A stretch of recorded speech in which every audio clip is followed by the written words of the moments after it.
Starting your next business might be the worst idea you've ever had. We have 1,000 ideas every day. Things we want to do, ways to make money, but we can't possibly do them all. But when an idea keeps coming back up and sticks with you for years, those are the ones that we have to keep. Those are the ones to focus on. Those are the ones that you get a job to support yourself while you're pursuing them. And those are the ones worth sacrificing for. As a 22-year-old, I moved to Australia with a big dream of becoming a YouTuber.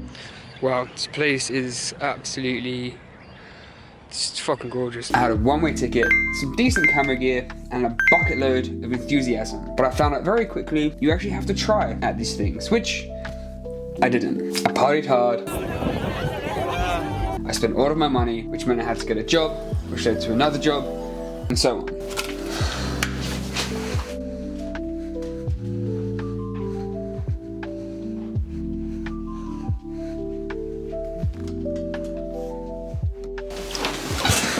When I was 25, I thought that I could get rich quick because everyone online told me I could if I just paid for their course and worked harder. So I did what any other 25-year-old would do, and I started the grind. I started a business, but not just one business. I thought I could start 3 businesses. But boy, oh boy, was I wrong. For some crazy reason, none of them worked, and I stayed broke for a whole year. Like, broke. I later learned that if you split your attention 3 ways, everything takes 3 times as long. And after refocusing all of my energy on my PT business, I started to see some good progress. I got more clients, making more money, happy days. But it wasn't my dream. The core of YouTube and video creation still lingered like the tin of beans in the back of your cupboard that's been there for years. So I shifted my energy again and had the brilliant idea that if I could get rich quicker, I could make more money, stop working quicker, and focus all of my attention on YouTube. So I quit being self-employed.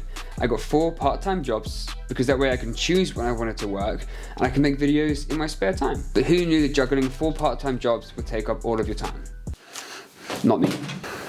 So after a major burnout and deciding something has to change, I realized I was keeping myself trapped and blocked from what I really wanted to do, which was help people like yourself through long-form content. I was so hell-bent on controlling everything that I lost control of my time and my dreams. But how does this relate to you? Maybe it doesn't and everything is going great for you. In that case, well done. But maybe this video or even this channel isn't really for you. But if my story so far resonates with what you're going through, give me like 2 more minutes of your time. Remember, you can't control everything. You have to choose what you want to take control of. And that means choosing what you want to leave in the hands of someone else. For me, it meant getting a 9 to 5 so I can have a consistent income. I gave control of some of my time to someone else so I can have control of my spare time without the constant worry of paying rent. It's almost impossible to create something amazing from a place of lack and uncertainty because you're constantly scrounging for the next payment or the next client, and you're trying to get rich quick because you have to.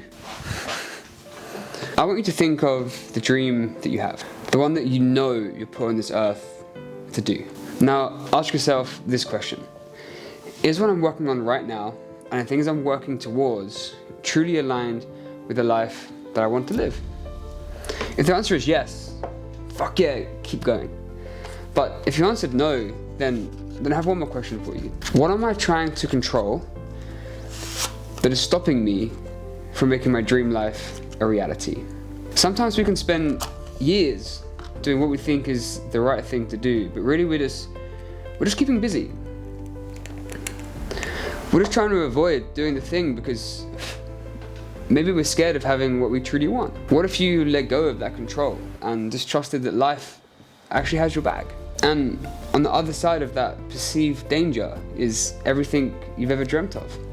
And maybe there's no shame in making that sacrifice now so you can have what you truly want later on.